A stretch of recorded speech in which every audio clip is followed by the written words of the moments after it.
हर्केको तौर तरिका हेर्दाखेरि हर्केलाई 5 सिट पनि अलिक बढी भएको कि जस्तो लाग्न थाले क्या मलाई। जहिले गाहा झोला बोके संसदमा प्रधानमन्त्री लिएर भने अब प्रधानमन्त्री आउन्न म सिंहदरबारबाट काम गर्छु भनेपछि कति बखेडा झिके कति किचकिच गरे अप्ठ्यारामा फल्या फर्सियो त फेसबुकमा पनि दिक्क बनाहा नाना भाती लेखेर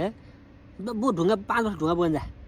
सांसद भइसकेपछि अलिक सम्मान गरेर बोल्ने ठाउँ राख्नु नि यार। जहिले किचकिच गरे सरे नसरी भिडियो बना मैले आज यसो फेसबुक खोलेर हर्केले यस्तो भन्यो हर्केले उस्तो भन्यो जति बेला ती किचकिच गरे मात्रै आइरहेको काम गर्न गएको छ विधेयकहरू बनाउनु पास गर्न पाएन संसदबाट कानुनहरू बनाउनु पाएन पहिले काम गर्न दिए क्या त्यहाँ काम गर्न दिए अनि पछि 1 वर्षपछि रिजल्ट आएन भने अनि त्यहाँबाट उफ्रिन थाल्यो। संसदमा 2/3 सरकारलाई पनि काम गर्न दिएन भने त कसले चाहिँ काम गरिदिन्छ यार कसले चाहिँ काम गरेर देश बनाउँछ यार काम गर्न दिएन अर्को चुनावमा जा आफू देशभरिबाट चाहिँ 400 सिट लिएर अनि त्यहाँबाट काम गर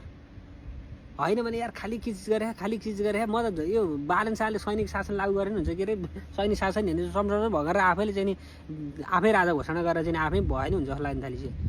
पारा देखेर यार विरोध गर्नुपर्ने कुरा पनि विरोध गर्नुपर्ने तर तत्कालमा विरोध गर्नुपर्ने सुकुम्बासीको समस्याहरूलाई सरकारले बलजफत गर्यो त्यो विषयमा ठिक छ